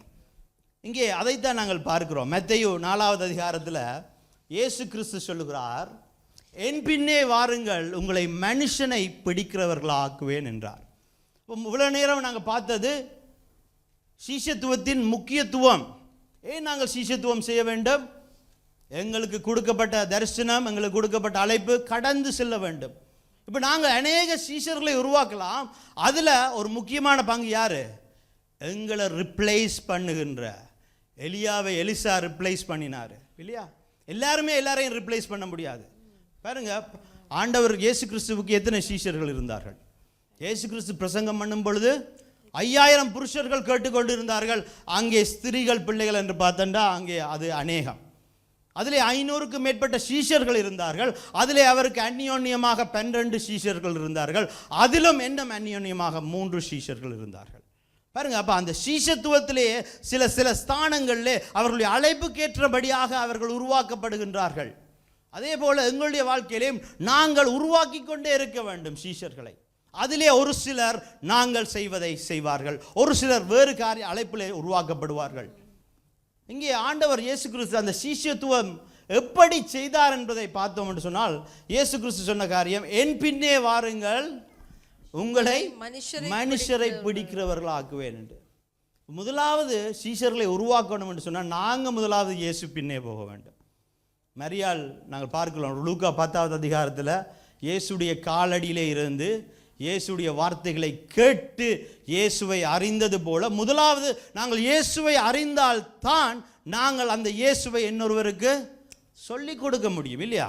நாங்கள் அங்கே பவுலை பார்க்கிறோம். 1 கொரிந்தியர் 11வது அதிகாரத்திலே 1வது அதிகாரத்தில் பவுல் சொல்லுகிறார், நான் கிறிஸ்துவை பின்பற்றுகிறது போல நீங்கள் என்னை பின்பற்றி வாருங்கள். எவ்வளவு ஒரு கனமான ஒரு வார்த்தை என்று பாருங்க. நான் கிறிஸ்துவை பின்பற்றுவது போல நீங்கள் என்னை இன்றைய நாள் இந்த இடத்துல இருக்கிற நாங்கள் யாரையாவது பார்த்து நீங்கள் என்னை பின்பற்றி வாருங்கள் என்று சொல்லக்கூடுமா? அது அப்படியான ஒரு வாழ்க்கை வாழுகிறோமா? ஆனால் பவுல் அப்படியான ஒரு வாழ்க்கை வாழ்ந்தார். இயேசு கிறிஸ்துவை அங்கே சீஷர்கள் பின்பற்றினார்கள். பவுல் பின்பற்றினபடினால தான் சொல்ல, நான் இயேசுவை பின்பற்றுகின்றேன், நீங்கள் என் பின்னை பின்பற்றி வாருங்கள் சொல்லி. அப்போ இந்த சீஷத்துவத்துக்கு முக்கியமான காரியம் நாங்கள் கிறிஸ்து போல மாற வேண்டும் முதலாவது. அப்படி மாறினால்தான் நாங்கள் மற்றவர்களை கிறிஸ்து போல உருவாக்க முடியும். அவர்களையும் பின்பற்றி வரும்படிக்காக அவர்களுக்கு முன்மாதிரியாக நாங்கள் இருந்து அவர்களை வழிநடத்தக்கூடியதாக இருக்கின்றது. மார்க்கு 3வது அதிகாரத்தில் 14வது வசனத்தை நாங்கள் வாசிப்போம். அப்பொழுது அவர் 12 பேரை தெரிந்து கொண்டு அவர்கள் தம்மோடு கூட இருக்கவும் பிரசங்கம் பண்ணும்படியாக தாம் அவர்களை அனுப்பவும் வியாதிகளை குணமாக்கி பிசாசுகளை துரத்தும்படி அவர்கள் அதிகாரம் உடையவர்களாய் இருக்கவும் அவர்களை ஏற்படுத்தினார். இயேசு கிறிஸ்து சீஷர்களை எப்படி ஏற்படுத்தினார்? அவர் 12 பேரை தெரிந்து கொண்டு அவர்கள் தம்மோடு கூட இருக்கவும் பிரசங்கம் பண்ணும்படியாக தாம் அவர்களை அவர்கள் அவரோடையே இருந்தார்கள். என்னை பின்பற்றி வாருங்கள் என்று சொன்னால் இயேசுவை போலவே இருக்க, இயேசுவை போலவே பிரசங்கிக்க, இயேசுவை போலவே ஜெபிக்க, இயேசுவை போலவே உண்மையாய் நடக்க கற்றுக்கொள்ள வேண்டும். சிங்கம் வேட்டைக்கு செல்லும். எந்த சிங்கம் வேட்டைக்கு செல்லும் தெரியுமா? நம்மட வீடு மாதிரி தான். பெண் சிங்கம் தான் வேலை செய்கிறது. ஆண்கள் தாம டீ அடித்து கொண்டிருக்கிற மாதிரி அங்கே அப்படி தான். பெண் சிங்கங்கள் தான் வேட்டைக்கு போகும். ஆனால் பெண் சிங்கங்கள் வேட்டைக்கு போய்க்கல ஒரு பிரச்சனை இருக்குது. என்னது? சின்ன பிள்ளைகள், குட்டி சிங்கங்களும் இருக்கும். அப்போ இந்த பெண் சிங்கங்கள் என்ன செய்யுமா, இந்த குட்டி சிங்கங்களை கவ்வி கொண்டு போய் வேட்டையாடுகிற இடத்துல கொண்டு போய் இருத்துங்களாம். இருத்தி விட்டு அவர்கள் வேட்டையாடுவதை பார்க்கும்படிக்காக அவர்களை இருத்தி விட்டு சென்று வேட்டையாடும். ஏன் அப்படி செய்கிறது? ட்ரைனிங் இல்லையா? பார்த்து பழகும்படிக்க. அதான் இயேசு சொல்ற, என்னை பின்பற்றி வாருங்கள். என்ன அவர் தம்மோடு இருக்க செய்தார்கள். தாம் பிரசங்கம் பண்ணும் பொழுது தான் செய்கிற எல்லாவற்றையும் அவர்கள் பார்த்து அவர்களை ஏற்படுத்தினார் என்று வேதம் சொல்லுகிறது. அப்போ சீஷர்களை நாங்கள் எப்படி உருவாக்குறது? முதலாவது நாங்கள் முன்மாதிரியாக இருக்கணும். நாங்கள் இயேசுவை போல நடக்க வேண்டும். நாங்கள் நடப்பதை அவர்கள் பார்க்கும்படியாக செய்ய வேண்டும். அவர்களுக்கு அந்த காரியங்களை நடத்திக்க வேண்டுமாக இருக்கின்றது. 1 தெசலோனிக்கேயர் 2வது அதிகாரத்தில் 10வது வசனத்தை நாங்கள் வாசிப்போம். விசுவாசிகளாகிய உங்களுக்குள்ளே நாங்கள் எவ்வளவு பரிசுத்தமும் நீதியும் பிழையின்மையுமாய் நடந்தோம் என்பதற்கு நீங்களும் சாட்சி, தேவனும் சாட்சி. எப்படி இங்கே பவுல் சொல்லுகிறார் தெசலோனிக்கேய சபைக்கு, நாங்கள் எவ்வளவு பரிசுத்தமும் நீதியின் பிழையின்மையுமாய் நடந்தோம் என்பதற்கு நீங்களும் தேவனும் சாட்சி என்று சொல்லுகிறார்கள். ஊழியக்காரர்களாகிய நாங்கள் இதில் 2 சொல்லலாமா இந்த காரியத்தை? நீங்கள் சாட்சின்றீங்களே. இப்போ நான் சொல்லவே பயமாக இருக்குது. யார் எழும்பிய பாஸ்டர் நீங்கள் அன்றைக்கு இப்படி செய்தீங்க தானே சொல்லிடுவீங்களோன்னு பயமாக இருக்குது இல்லையா? பாருங்க, அவ்வளவு என்னது உதாரணத்துவமான ஒரு வாழ்க்கையை வாழுவது சீஷத்துவத்துக்கு முக்கியம். நாங்கள் உதாரணத்துவமான வாழ்க்கை வாழுகிறோம். எங்க? சபை கட்டிடத்துக்குள்ள வாழுகின்றோம். ஆனால் சபை கட்டிடம் என்பது ஒரு கருவி. நாங்கள் தான் சபை, நாங்கள் தான் ஆலயம். நாங்கள் செல்லுகிற இடம்தான் தேவனுடைய வசனத்தை போதிக்கும் இடம். வேலைக்கு போகிறோம், வேலையில் ஒரு மாதிரியாக இருக்கிறோம். சில ரிப்போர்ட்ஸ் எல்லாம் வரும். உங்களுடைய சர்ச்சுக்காக இவங்க வராங்க, இவங்க எங்களோட சர்ச்சுக்கு தான் வராங்க, இவங்க வேலையில் எப்படி செய்தாங்க தெரியுமா? அச்சோ, அவங்களா அப்படியே செய்ய மாட்டாங்களே. பாருங்க, நம்ப முடியாத காரியங்கள் எல்லாம் பெறும். சீச்சி, நான் நம்ப மாட்டேன். பாருங்க, ஏன் உலகத்துக்கு போனோன்னு எப்படி இருக்கிறோம் நாங்கள்? உலகத்துக்கு ஒத்த வேஷம் தரிக்கிறது, சண்டை பிடிக்கிறது, பொய் பேசுகின்றது, தூஷண வார்த்தைகள் பேசுகிறது, இச்சையான காரியங்கள் செய்கிறது, விபச்சாரம் செய்கிறது, விக்கிராராதனை எல்லாம் செய்வோம் உலகத்தில். அது சாட்சியான வாழ்க்கை அல்ல. இங்கே சபைக்குள்ள நாங்கள் எப்படி சாட்சியான வாழ்க்கையாக இருக்கணும் என்கின்ற அவதானத்தோடு நாங்கள் வருகிறோமோ அதே போல வெளியிலேயே நாங்கள் அந்த அவதானத்தோடு வாழ வேண்டும். ஸ்கூலில் படிக்கும்பொழுது பென்சிலில் எழுதி கொண்டிருக்கும்பொழுது டீச்சர் சொல்லுவா, நீ பென்சிலில் நல்லா எழுதுகிற, இந்த பேனேண்டா என்னது? ப்ரமோஷன் எங்களுக்கு கிடைச்சிருக்குது. பாருங்க, ஆண்டவருக்குள்ளே நாங்கள் வருகிறோம், ஆண்டவரை போல நாங்கள் மாறிக்கொண்டிருக்கின்றோம். ஒரு கட்டத்தில் ஆண்டவர் பேனையை தாரார் எங்களுக்கு. என்ன பேனை? பென்சிலில் பிளவிட்டா என்ன நடக்கும்? அழிச்சிடலாம். ஆண்டவர் பேனையை தந்துட்டு, பேனையை கிடைச்சோன்னு என்ன செய்வோம்? ஒவ்வொரு எழுத்தும் எழுதுறதுக்கு முதல் என்னது? கவனமாக எழுதுவோம், பிளவிடக்கூடாது என்று எழுதுவோம். எங்களுடைய வாழ்க்கை அப்படித்தான் எழுதப்பட வேண்டும். அது சபைக்குள்ளே ஆகட்டும், வெளியே ஆகட்டும், உங்களுடைய நண்பர்கள் மத்தியில் ஆகட்டும், நீங்கள் வேலை செய்கிற இடத்தில் ஆகட்டும், தவறு செய்யக்கூடாது. இயேசுவுக்காக ஒரு பரிசுத்தமான வாழ்வு வாழ வேண்டும் என்று கவனமாக நாங்கள் எழுத வேண்டியதுதான் எங்களுடைய வாழ்க்கையாக இருக்கிறது. ஒரு சாட்சியான வாழ்க்கை தான் அங்கே சீஷத்துவத்துக்கு முதலாவது காரியமாக இருக்கின்றது. தொடர்ந்து நாங்கள் வாசிப்போம் 11வது வசனம். மேலும் தம்முடைய ராஜ்யத்துக்கும் மகிமைக்கும் உங்களை அழைத்த தேவனுக்கு நீங்கள் பாத்திரராய் நடக்க வேண்டும் என்று தகப்பன் தன் பிள்ளைகளுக்கு சொல்லுகிறது போல நாங்கள் உங்களில் ஒவ்வொருவனுக்கும் புத்தியும் தேறுதலும் எச்சரிப்பும் சொன்னதை அறிந்திருக்கிறீர்கள். பவுல் சொல்லுகிறாரு, தகப்பன் தன் பிள்ளைகளுக்கு சொல்லுகிறது போல நாங்கள் உங்களில் ஒவ்வொருவனுக்கும் புத்தியும் தேறுதலும் எச்சரிப்பும் சொன்னதை அறிந்திருக்கிறீர்கள். அப்போ சீஷத்துவம் என்பது இதை செய்யடான்றது இல்லை. சீஷத்துவம் என்பது என்னது? ஒரு உறவிலே செய்யப்படுகிறது. அதனால நான் சொன்னேன், இந்த சின்ன பிள்ளைகளோடு சிறு வயதிலிருந்தே ஒரு உறவு வளர்க்க வேண்டும். இப்போ நான் போய் நம்மளோட பரத்தை நல்லா ஒரு அடி போட்டாலும் பரத்து சிரிப்பான் என்னை பார்த்து. நீங்கள் யாராவது இவ்வளோ நாளும் கதைக்காமல் இருந்து போட்டு இப்போ போய் பரத்துக்கு அடிச்சுட்டா அவன் பொக்சிங்கெல்லாம் பழகிறான், திரும்ப கொண்டு விட்டுருவான் இல்லையா? ஏண்டா அந்த உறவு இல்லை. அப்போ ஒரு உறவு இல்லாமல் ஒரு சீஷனை நாங்கள் உருவாக்க முடியாது. ஆண்டவர் என்ன சொல்கிறாரு? தகப்பன் தன் பிள்ளை, அந்த உறவில் அந்த தகப்பன் ஒரு பிள்ளையை எப்படி பார்ப்பாங்க?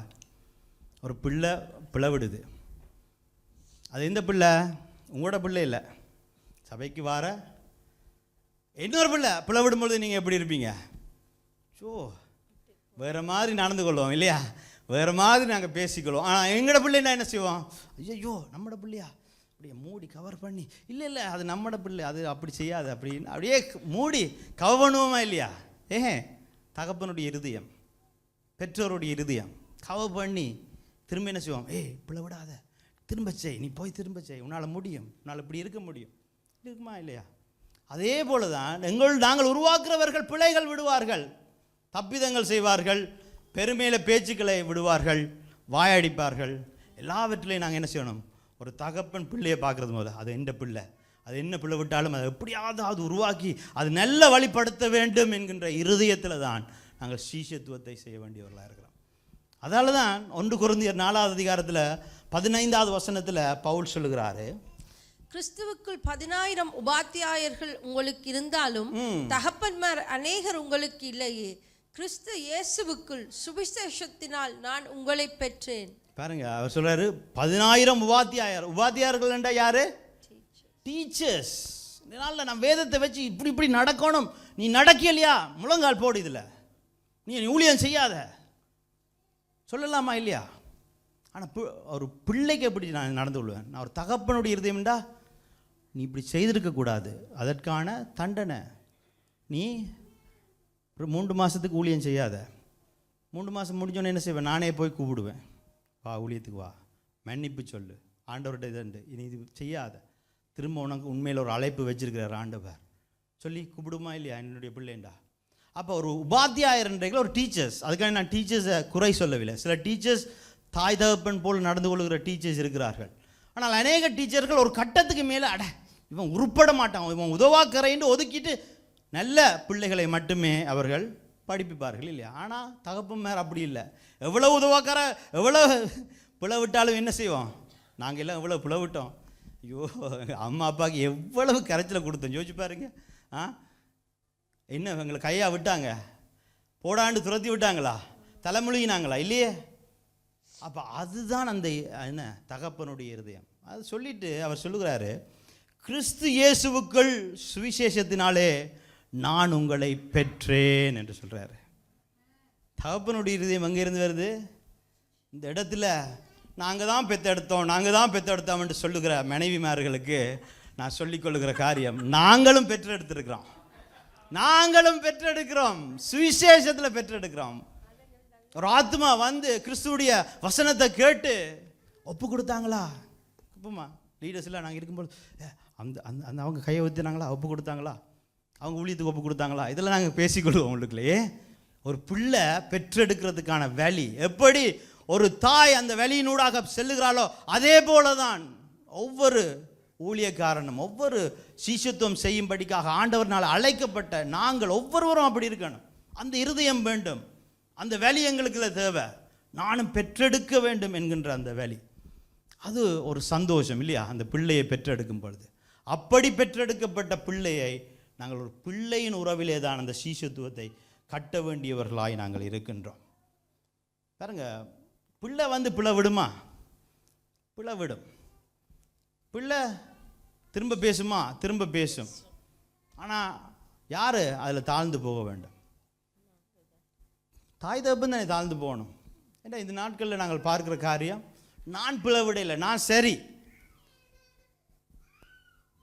நாங்கள் சரியாகவே இருந்தாலும் கூட, பிள்ளை தான் பிள்ளைண்டாலும் கூட, நாங்கள் பிள்ளை இடத்துல நாங்கள் தாழ்ந்து போய் பிள்ளையை திரும்ப ஏன் நாங்கள் தட்டி கொடுக்கின்றோம்? அந்த பிள்ளை என்னுடைய பிள்ளை, அது திரும்ப அழியக்கூடாது, கட்டப்பட வேண்டும் என்று சொல்லி. இயேசு கிறிஸ்து வந்து அவர் சீஷர்களுடைய காலை கழுவும் பொழுது அங்கே ஒரு வசனம் சொல்லப்படுகின்றது, அவர் தம்முடைய கையில் பிதா எல்லாவற்றையும் ஒப்பு கொடுத்தார் என்பதையும் தாம் தேவனிடத்திலே இருந்து வந்ததையும் தேவனிடத்துக்கு போகிறதையும் இயேசு அறிந்து போஜனத்தை விட்டெழுந்து வஸ்திரங்களை கழற்றி வைத்து ஒரு சீலையை எடுத்து அறையிலே கட்டிக்கொண்டு அவர் போய் அங்கே கால்களை கழுவினாராம். அப்போ அவர் என்னத்தை அறிஞ்சு கொண்டு, தேவன் தான் தன்னை அனுப்பினார், எல்லாவற்றையும் தன்னுடைய கரத்திலே ஒப்பு கொடுத்துட்டார் என்பதை அறிந்து, சகலத்துக்கும் அவர்தான் அதிகாரம், எல்லா நாமங்களிலும் மேலான நாமம் அவர் என்கின்ற அந்த நினைப்புள்ளவராக, அந்த அறிவுள்ளவர்களாக அவர் தன்னை தாழ்த்தி கொண்டார். ஒரு தகப்பன் எப்போ தன்னுடைய பிள்ளையை தாழ்த்தி அவனை கட்டக்கூடியதாக இருக்குது தெரியுமா? நான் தான் தகப்பன். அவன் சரி என்று சொன்னான, இல்லை பிள்ளை என்று சொன்னான, அவனுடைய பேச்சை கேட்காட்டி என்ன, எனக்கு கனம் கொடுக்காவிட்டாலும் கூட என்னை ஆண்டவர் தகப்பன் ஸ்தானத்திலே வைத்திருக்கிறார், என்னுடைய அழைப்பு அதுதான் என்று அறிந்த ஒரு மனுஷன்தான் தன்னை தாழ்த்தி அந்த பிள்ளையை திரும்பவும் எடுத்துக்கொள்ளக்கூடியதாக இருக்கின்றது. எண்ணாகமம் 27வது அதிகாரத்தில் 18வது வசனத்தை நாங்கள் வாசிப்போம்.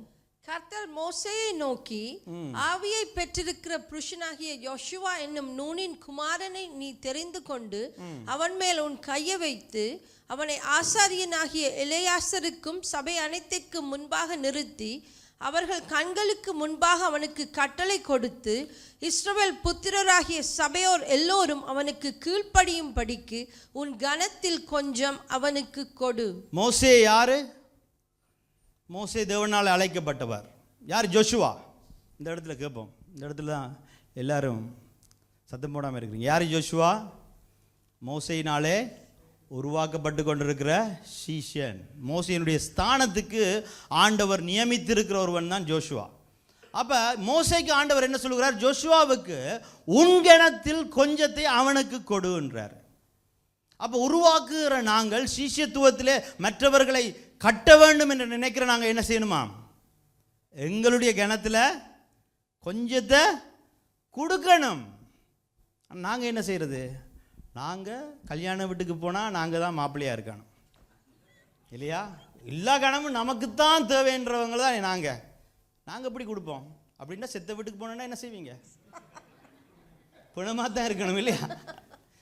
பாருங்க, ஆண்டவரே சொல்றார், உன்னுடைய கணத்திலே கொஞ்சத்தை அவனுக்கு கொடு என்று அவனும் உருவாக வேண்டும். அடுத்ததாக உன்னுடைய ஸ்தானத்தை எடுத்து உனக்கு மேலே வைத்திருக்கிற உன்னுடைய அழைப்பை தரிசனத்தை அடுத்த சந்ததிக்கு கொண்டு போகிறவன் அவன். அதனால் அவனுக்கு உன்னுடைய கணத்தில் கொஞ்சத்தை கொடுத்து அவனை உருவாக்கு என்றார். அப்போ நாங்கள் எப்படி உருவாக்கணும்? நாங்கள் உருவாக்கும் பொழுது, அவர்கள் பிழை விடும் பொழுது அவர்களை திருத்தி நாங்கள் செய்கிற காரியங்கள், நாங்கள் எதெல்லாம் உங்களுடைய வாழ்க்கையில் கணம் என்று நினைக்கின்றோமோ அந்த கணத்துக்குரிய காரியங்களை அவர்களும் செய்யும்படிக்காக அவர்களை உயர்த்தி விடணும். ஒரு தகப்பனுடைய இருதயம், பெற்றெடுத்த தகப்பனுடைய இருதயத்தினுடைய சந்தோஷம் எப்படி அந்த பிள்ளை பெறும்பொழுது இருக்கிற சந்தோஷத்திலும் பார்க்க, அந்த பிள்ளை அவருடைய கணத்திலே நின்று ஒரு காரியத்தை, ஒரு ஊழியத்தை செய்யும் பொழுது இன்னும் ஒரு அதிகமான ஒரு சந்தோஷம் அந்த தகப்பனுக்கு கிடைக்கும். யார்? ஸ்டீவ் 2 வாரத்துக்கு முன்பாக இந்த இடத்துல இருந்து பேசும்பொழுது அது எனக்கு ஒரு சந்தோஷம். இந்தியாவுக்கு சென்றிருக்கும் பொழுது முதல் முறையாக கரண் அந்த இடத்துல இந்தியாவில் பேச, அந்த இடத்துல சனிக்கிழமை கூட்டத்தில், அது எனக்கு ஒரு சந்தோஷம். ஏன் சந்தோஷம்? எனக்கு தேவன் கொடுத்த தரிசனம், எனக்கு தேவன் கொடுத்த அழைப்பு. நாளைக்கு எனக்கு ஹார்ட் அட்டாக் வந்தாலும் ஆண்டவர் அடுத்த சந்ததியினூடாக கொண்டு செல்லுவார் இல்லையா? அதுதான் நம்முடைய ஊழியக்காரனுடைய சந்தோஷமாக இருக்கிறது. அதை விட்டுட்டு ஈகோ கர்வத்தில் நாங்கள் இருக்கக்கூடாது. எல்லா கணமும் எங்களுக்கு தான் கிடைக்க வேண்டும் என்று இருக்கக்கூடாது. சவுல் 1000, தாவீது 10,000. சவுலுக்கு பிறகுதானே தாவீது எப்படி 10,000 ஆனான்? இயேசுவே சொல்லுகிறார், என்னையா, நான் செய்கிறதை பார்க்கிலும் நீங்கள் அதிகமானவைகளை செய்வீங்க. 8 அடிண்டா நீங்கள் 16 அடி பாய வேண்டும். நீதிமொழிகள் நாங்கள் முடித்துக்கொள்வோம். நீதிமொழிகள் 13வது அதிகாரத்துக்கு திருப்பிக் கொள்ளுவோம். அதில் 22வது வசனம் என்னுடைய மனைவியார் எனக்கு அடிக்கடி சொல்லி காட்டுகிற ஒரு வசனம். வாசிப்போம், சத்தமாக வாசிப்போம். நாங்கள் மனைவியை வாசிக்க விடுவோம். வாசிங்க. நீதிமொழிகள் 13வது அதிகாரம் 22வது வசனம். நல்லவன் வாய் அடைச்சு போயிடும். இப்போ வாய் அடிக்கும், ஆனால் வீட்டு அப்பா பிள்ளை வேலைக்கு போன்னு சொன்னால் ஒரு பேச்சு வரும் பாருங்க. நல்லவன் தன் பிள்ளைகளுக்கு சுதந்திரம் வைத்து போகிறான் என்று சொல்லுவா. என்னது? நாங்கள் இதை வாசிக்கும் பொழுது என்ன நினைக்கிறோம்? ஒரு நல்ல மனுஷன் தன்னுடைய பிள்ளையின் பிள்ளைக்கும் என்ன சொத்து சேர்த்துட்டு. ஆனால் அவள் இதெல்லாம் சொல்லும் பொழுது எனக்கு உடனே ஒரு யோசனை வரும். நான் நல்லவன், என்னுடைய ஆவிக்குரிய மகனுக்கும் என்னுடைய ஆவிக்குரிய மகனுடைய மகனுக்கும் என்னுடைய தரிசனத்தையும் அழைப்பையும் நான் கடத்தி விட்டு அந்த சுதந்திரத்தை, யாரினாலும் அழிக்க முடியாத சுதந்திரம், பொக்கிஷமாகிய தேவனுடைய அழைப்பை நான் கொடுத்துட்டு போகணும் என்கிறது தான் எனக்கு தோன்றுகிறது. அதுதான் உண்மையான சுதந்திரமாக இருக்கின்றது. நியாயாதிபதிகள் 2ஆம் அதிகாரத்தில் 10வது வசனத்தை நாங்கள் வாசித்து முடித்துக் கொள்ளுவோம். நியாயாதிபதிகள் 2ஆம் அதிகாரம் 10வது வசனம். அக்காலத்தில் இருந்த அந்த சந்ததியார் எல்லாரும் தங்கள் பிதாக்களுடனே சேர்க்கப்பட்ட பின். அக்காலத்தில் இருந்த அந்த சந்ததியார் எல்லோரும் தங்கள் பிதாக்களுடன் சேர்க்கப்பட்ட பின்பு கர்த்தரையும் அவர் இஸ்ரவேலுக்காக செய்த கிரியையையும் அறியாத வேறொரு சந்ததி அவர்களுக்கு பின் எழும்பிற்று. பாருங்க, அவர்கள் இப்பதான் ஆண்டவர் வந்து இஸ்ரவேல் ஜனத்தை அவ்வளவு பெரிய அதிசயங்கள் செய்து கானான் தேசத்தில் ஏற்படுத்தி விட்டு போகின்றாரு. அடுத்ததாய் ஒரு சந்ததி எழும்பிச்சுதான். எப்படியா? இஸ்ரவேலுக்கு தேவன் செய்த கிரியையை அறியாத வேறொரு சந்ததி. ஏன் அப்படி ஒரு சந்ததி எழும்பியது? அவர்களுடைய தகப்பன்மார் அவருடைய பிள்ளைகளுக்கு தேவன் செய்த நன்மைகளை, தேவன் கொடுத்த தரிசனத்தை, தேவன் கொடுத்த அழைப்பை சொல்லாதபடினாலே அப்படி ஒரு சந்ததி எழும்பியது. இந்த நாளில் சந்ததி என்று சொல்லும் பொழுது உங்களுடைய இரத்தத்தினாலே பிறந்த பிள்ளைகள் மட்டுமல்ல, உங்களுக்கு கொடுக்கப்பட்ட ஆவிக்குரிய பிள்ளைகள், ஆவிக்குரிய மகன்கள், ஆவிக்குரிய மகள்கள், பரம்பரை பரம்பரையாக பிள்ளையின் பிள்ளையாக சுதந்திரத்தை சேர்த்து வைக்கும்படிக்காக ஆண்டவர் எங்களை அழைத்திருக்கின்றார். இந்த நிலத்தை ஆண்டவர் கொடுத்திருக்கிறாரு. அதில் ஒரு கட்டிடத்தை ஆண்டவர் கட்டி முடிப்பாரு. ஆனால் எங்களுடைய வேலை, எங்களுடைய தரிசனம், எங்களுடைய அழைப்பை நாங்கள் அடுத்த சந்ததிக்கு கடத்தி செல்ல வேண்டும். ஒவ்வொருவர் மேலேயும் ஒரு அழைப்பு இருக்கின்றது. ஒவ்வொருவர் மேலும் ஒரு விஷன் ஆண்டவர் வச்சிருக்கிறாரு. அது உங்களோடு மரித்து போவது இல்லை.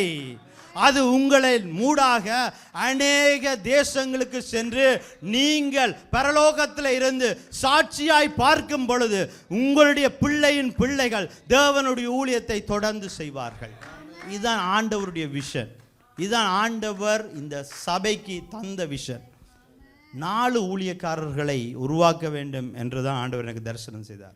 நான் உங்களுக்கு சொல்லுகிறது, நீங்களும் ஒரு 4 பேரையாவது உருவாக்கிடுங்க, அது போதும். அதுதான் ஆண்டவர் இந்த சபைக்கு தந்த தரிசனமாக இருக்கின்றது. ஸோ நாங்கள் கண்களை மூடி நாங்கள் ஒப்பு கொடுத்து ஆண்டவரிடத்திலே ஜெபிப்போம். இதனாலும் உங்களோட உள்ளத்தின் ஆழத்தில் இருந்து யோசிச்சு பாருங்க. நான் ஊழியம் செய்ய வேண்டும், நான் எழும்ப வேண்டும், நான் பிரகாசிக்க வேண்டும் என்று இருந்த அந்த மனப்போக்கெல்லாம் மாறட்டும். நான் பிள்ளைகளை உருவாக்க வேண்டும், ஆவிக்குரிய பிள்ளைகளை உருவாக்க வேண்டும். ஆண்டவர் என் மேலே வைத்திருக்கிற இந்த கனமான ஊழியத்தை, தரிசனத்தை, அழைப்பை அடுத்த சந்ததிகளுக்கு கடத்தும்படிக்காக நான் உருவாக்க வேண்டும். நீங்கள் யோசிக்காதீங்க யாரை உருவாக்குறதுன்னு நீங்கள் யோசிச்சு கொண்டிருக்கிறீங்க. பாருங்கள், எல்லோரோடும் பழகுங்க. ஏஜை பார்க்காதீங்க. வயது கூடினவர்களாகட்டும் குறைந்தவர்களாகட்டும் எல்லோரோடும் நீங்கள் மனம் விட்டு பழகுங்கள். ஆண்டவர் சரியான ஜனங்களை கொண்டு வருவார். உங்களுடைய இன்வெஸ்ட்மெண்ட் இந்த உலகத்தில் இருக்கின்ற சொத்துக்கள் மேலே வைக்க வேண்டாம்.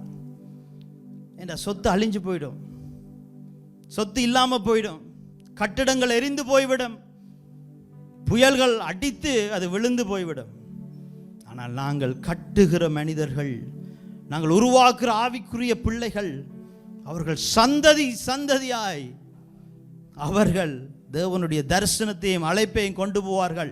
அது நித்திய இன்வெஸ்ட்மெண்ட், அது அழியாத இன்வெஸ்ட்மெண்ட், பரலோகத்துக்கு வருகிற இன்வெஸ்ட்மெண்ட். அது முடிவெடுங்க இந்த நாளில். உங்களுடைய பிள்ளைகள் மட்டுமல்ல, மற்றவர்களையும் கட்டணும். முதலாவது உங்களுடைய பிள்ளைகளை கட்டுங்க. உங்களுடைய பிள்ளைகளுக்கு முன்மாதிரியா இருங்க. உங்களுடைய பிள்ளைகளுக்கு ஆண்டவருடைய ராஜ்யத்தில் செய்யும்படிக்காக ஒரு காரியத்தையாவது கற்றுக் கொடுங்க. உங்களால் முடியலையா டியூஷனுக்கு அனுப்புங்க. வர்ஷிப் பண்ணுறதுக்கு, ப்ரே பண்ணுறதுக்கு கற்றுக் கொடுங்க. பைபிள் வாசிக்கிறதுக்கு கற்றுக்கொள்ளுங்க. அவர்கள் பிள்ளைகள் அவர்கள் வழி நடக்க வேண்டிய வழியிலேயே நடத்த வேண்டியது எங்களுடைய பொறுப்பாக இருக்கின்றது. அதையும் தாண்டி இன்னும் பெரிதான ஒரு காரியத்தை ஆண்டவர் வச்சிருக்கிறார். பாருங்க, எங்களுடைய பிள்ளைகள் எங்களுடைய ரத்தம், எங்களுடைய சொந்த ரத்தத்தினுடைய பிள்ளைகள். ஆனால் ஆண்டவருடைய ராஜ்யத்தினுடைய மகிமை என்ன தெரியுமா? எங்களுடைய ரத்தத்தில் பிறக்காத பிள்ளைகள், ஆனால் கிறிஸ்துவின் ரத்தத்தினாலே எங்களுக்கு சொந்தமாக கொடுக்கப்பட்ட பிள்ளைகள். எவ்வளவு பெரிய பாக்கியம்! நான் சந்தோஷப்படுகிறேன் இன்றைய நாளில். எனக்கு அநேக பிள்ளைகள் உண்டு, எனக்கு அநேக கிராண்ட் சில்ட்ரன் உண்டு. ஆண்டவருக்காக நன்றி நான் செலுத்துகின்றேன். அப்படியான பிள்ளைகளை நான் உருவாக்கணும், அடுத்த சந்ததியை உருவாக்கணும். அந்த பாரம் உங்களிடத்தில் வரட்டும். உங்களுக்கு தெரிஞ்சதை கற்றுக் கொடுக்கிறேன். நான் செய்கிறதை அவர்களுக்கு காண்பிக்கின்றேன். இயேசு கிறிஸ்து எப்படி காண்பித்தாரோ அதை நான் காண்பிக்கிறேன் என்று ஒப்பு கொடுங்க. நாளும் உங்களுடைய இருதயத்தில் ஆண்டவர் உங்களை கொண்டு செய்கிற அந்த பெரிதான காரியம் என்னுடைய தரிசனம் எழும்பட்டும். நாங்கள் ஒரு மாடி கட்டிடம் அல்ல, நாங்கள் பல மாடி கட்டிடங்கள். தேவனுடைய ராஜ்யத்தில் அவருடைய ஆவியின் கண்களினாலே பார்க்கும் பொழுது எங்களுடைய ஊழியங்கள், எங்கள் மேலே கொடுக்கப்பட்ட தரிசனங்கள், எங்களுக்கு மேலே கொடுக்கப்பட்ட அழைப்புகள் பல மாடி அடுக்கு கட்டிடங்களாக இருக்க வேண்டும். ஆண்டவரே, கர்த்தாவே, நீங்கள் எங்களுக்கு ஒரு நல்ல ஆண்டவரே நிலத்தை தந்திருக்கிறீங்க சர்ச் கட்டுறதுக்காண்டி. அதுக்காக நாங்கள் நன்றி செலுத்துகிறோம். ஆண்டவரே, எங்கள் மேலே இருக்கிற பொறுப்பை நாங்கள் உணர்ந்து கொண்டோம். நாங்கள் அந்த கட்டிடத்தை கட்டுகிறதை பார்க்கிலும் ஆண்டவரே ஆவிக்குரிய பிள்ளைகளை கட்ட வேண்டும் என்பதன் அந்த நோக்கத்தை நாங்கள் கற்றுக்கொண்டோம். அப்பா, இதனாலும் ஒப்பு கொடுக்குறவங்க கைகளை உயர்த்தி ஆண்டவரே, யார் யாரெல்லாம் ஒப்பு கொடுத்துருக்குறாங்களோ நான் ஜெபிக்கிறேன், இவர்கள் சீஷியத்துவம் செய்யும்படிக்காக நல்ல பிள்ளைகளை இவர்களுக்கு ஏற்படுத்தி கொடுங்கப்பா. ஆண்டவரே, நல்ல பிள்ளைகளை ஏற்படுத்தி கொடுங்க, நல்ல பிள்ளைகளை. பாருங்க, எலியாவை விட்டு போகவே இல்லை, பின்னாலே போனான். எலிசா போல பிள்ளைகள், தீமோத்தேயு போல உத்தம குமாரனாகிய பிள்ளைகள் இல்லை ஆண்டவரே, இல்லை. புறக்கணித்த பேதுரு போன்ற பிள்ளைகள், விசுவாசத்திலிருந்து விலகின தோமா போன்ற பிள்ளைகள். ஏனென்றால் இயேசு கிறிஸ்து விழுந்து போன பேதுருவை மன்னித்து உருவாக்கினார். விசுவாசத்தில் விழுந்து போன தோமாவையும் அவர் மன்னித்து மீண்டும் உருவாக்கினார். ஆண்டவரே, யார் விழுந்து போனாலும் அவர்களை உருவாக்கும்படிக்காக இயேசுவிடத்தில் இருந்த அபிஷேகத்தை இன்றைய நாளில் இயேசுவின் நாமத்தில் நாங்கள் பெற்று வேண்டிக் கொள்றோம் அப்பா. கைகளை உங்களுடைய தலையின் மேலே வச்சு, ஆண்டவரே, பேதுருக்களாகட்டும் தோமாக்களாகட்டும் அப்பா, ஆண்டவரே, மறுதளித்தவர்களாகட்டும் விசுவாசத்திலிருந்து விலகி போனவர்களாகட்டும் யாராக இருக்கலாம் ஆண்டவரே, கர்த்தர் எனக்கு தந்த பிள்ளைகளை நான் கட்டுவேனப்பா. அதற்கான அபிஷேகத்தை இன்றைய நாளில் நீங்கள் எங்கள் மேலே ஊற்றினதற்காய் நன்றி. இந்த சபையின் மேலே ஊற்றப்பட்ட இந்த அபிஷேகம் பெருக்கத்தின் அபிஷேகம் தகப்பனே ராஜா. இன்றைய நாளில் ஆண்டவரே, பெருக்கத்தின் அபிஷேகம் எங்கள் மேலே ஊற்றப்பட்டிருக்கின்றது. ஆண்டவரே, ஒவ்வொரு சந்ததியும் பெருகும் அப்பா, கர்த்தருக்காய் நிற்கும். அதற்காய் நாங்கள் நன்றி என்று சொல்லுகிறோம் அப்பா, சோஸ்தரிக்கிறோம். கர்த்தர் செய்த நன்மைகள் எல்லாவற்றுக்கும் நன்றி செலுத்தி இயேசுவின் நாமத்தினாலே ஆமென்.